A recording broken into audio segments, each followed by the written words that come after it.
Testimonios extrabíblicos sobre Jesús. A manera de introducción. Hay quienes todavía sostienen la teoría de la inexistencia histórica de Jesús, aunque hace ya varias décadas que esa teoría ha quedado desacreditada y que el asunto prácticamente no se discute entre los estudiosos serios del Nuevo Testamento, no así entre inescrupulosos autores de bestsellers. Se ha puesto en evidencia que negar la existencia histórica de Jesús es tan absurdo como negar la existencia histórica de Julio César o de Napoleón Bonaparte.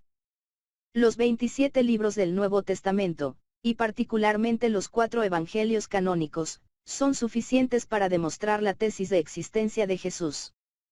Pero además de ellos y de la abundante literatura cristiana, patrística y apócrifa, de los siglos I y II, encontramos en esos 2 primeros siglos unos cuantos testimonios de escritores paganos y judíos sobre Jesús, que sirven para confirmar dicha tesis. Veamos en primer lugar los testimonios paganos. Hacia el año 112, Plinio el Joven, legado imperial en las provincias de Bitinia y del Pantou, situadas en la actual Turquía, escribió una carta al emperador Trajano para preguntarle qué debía hacer con los cristianos, a muchos de los cuales había mandado ejecutar. En esa carta menciona 3 veces a Cristo a propósito de los cristianos. En la tercera oportunidad dice que los cristianos afirmaban que toda su culpa y error consistía en reunirse en un día fijo antes del alba y cantar a coros alternativos un himno a Cristo como a un Dios. Hacia el año 116, el historiador romano Tácito escribió sus anales. En el libro 15 de los Anales Tácito narra el pavoroso incendio de Roma del año 64. Se sospechaba que el incendio había sido ordenado por el emperador Nerón. Tácito escribe que para acabar con los rumores, Nerón presentó como culpables y sometió a los más rebuscados tormentos a los que el vulgo llamaba cristianos, aborrecidos por sus ignominias. Aquel de quien tomaban nombre, Cristo, había sido ejecutado en el reinado de Tiberio por el procurador Poncio Pilato. La execrable superstición, momentáneamente reprimida, irrumpía de nuevo no solo por Judea, origen del mal, sino también por la ciudad. Y continúa el relato de la persecución de los cristianos.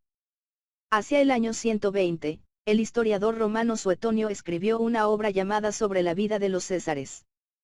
En el libro dedicado al emperador Claudio, 41 a 54, Suetonio escribe que Claudio expulsó de Roma a los judíos, que provocaban alborotos continuamente a instigación de Cresto. La expulsión de los judíos de Roma por orden de Claudio se menciona también en los Hechos de los Apóstoles, 18:2. En la segunda mitad del siglo II, el escritor Luciano de Samosata, oriundo de Siria, se refirió a Jesús en 2 sátiras burlescas, sobre la muerte de Peregrino y Proteo. En la primera de ellas habla así de los cristianos, después, por cierto, de aquel hombre a quien siguen adorando, que fue crucificado en Palestina por haber introducido esta nueva religión en la vida de los hombres. Además su primer legislador les convenció de que todos eran hermanos y así, tan pronto como incurren en este delito, reniegan de los dioses griegos y en cambio adoran a aquel sofista crucificado y viven de acuerdo a sus preceptos. A fines del siglo I, el sirio Mara Ben Serapión se refirió así a Jesús en una carta a su hijo: ¿qué provecho obtuvieron los atenienses al dar muerte a Sócrates, delito que hubieron de pagar con carestías y pestes? O los habitantes de Samas al quemar a Pitágoras, si su país quedó pronto anegado en arena. O los hebreos al ejecutar a su sabio rey, si al poco se vieron despojados de su reino. Un Dios de justicia vengó a aquellos 3 sabios. Los atenienses murieron de hambre, a los de Samas se los tragó el mar, los hebreos fueron muertos o expulsados de su tierra para vivir dispersos por doquier. Sócrates no murió, gracias a Platón, tampoco Pitágoras, a causa de la estatua de Hera, ni el rey sabio, gracias a las nuevas leyes por él promulgadas. A continuación presentaremos brevemente los testimonios sobre Jesús de autores judíos de esa misma época. Todavía en el siglo I, el historiador samaritano Tallos aludió en sus escritos a las tinieblas que sobrevinieron en ocasión de la muerte de Jesús e intentó explicarlas como un eclipse de sol. Esta parte de sus escritos fue citada luego por los historiadores romanos Julio Africano y Flegón Traliano. El Talmud, compendio de la antigua literatura rabínica, contiene varias referencias a Jesús. Ellas están inspiradas por una actitud polémica anticristiana, que les da un carácter calumnioso. No obstante, pueden ser de alguna utilidad para una investigación histórica sobre Jesús, no tanto por lo que afirman falsamente, sino por lo que suponen. La existencia histórica de Jesús, su condena a muerte con intervención de las autoridades religiosas judías, sus milagros, rechazados como producto de la magia, etc. Citaré solo un pasaje del Talmud babilónico: en la víspera de la fiesta de Pascua se colgó a Jesús. 40 días antes, el heraldo había proclamado: es conducido fuera para ser lapidado, por haber practicado la magia y haber seducido a Israel y haberlo hecho apostatar. El que tenga algo que decir en su defensa, que venga y lo diga. Como nadie se presentó para defenderlo, se lo colgó la víspera de la fiesta de Pascua, Sanedrín 43. En último término me referiré al más conocido de los testigos extrabíblicos sobre Jesús, el historiador judío Tito Flavio Josefo, del siglo I. Flavio Josefo se refirió a Jesús en dos pasajes de sus Antiquitates Judaicae. El primero de ellos es el célebre Testimonium Flavianum.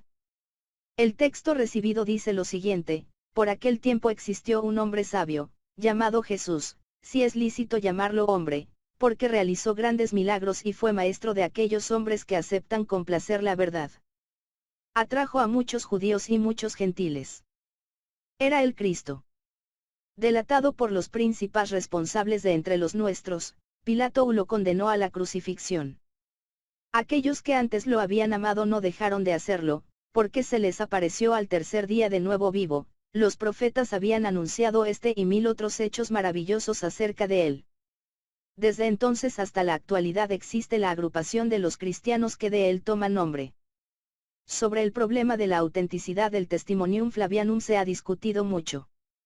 En general se puede decir que en torno a este problema existen tres posturas básicas: la tesis de la autenticidad total, Flavio Josefo escribió el texto tal como lo conocemos; la tesis de la interpolación total, todo el pasaje fue introducido en la obra de Josefo por un autor cristiano posterior; y la hipótesis del retoque, un copista cristiano medieval habría hecho algunas modificaciones al texto original de Josefo, que es la base del texto actual. La tesis de la autenticidad total no explica suficientemente los elementos cristianos. El texto actual parece una confesión de fe cristiana, cosa bastante improbable en un autor judío. La tesis de la interpolación total tampoco es convincente, porque el Testimonium Flavianum contiene muchos términos y expresiones inusuales en el lenguaje cristiano y propios del lenguaje de Flavio Josefo. Por eso hoy en día prevalece ampliamente la hipótesis del retoque. Se han hecho muchos intentos de reconstrucción de la forma original del Testimonium Flavianum.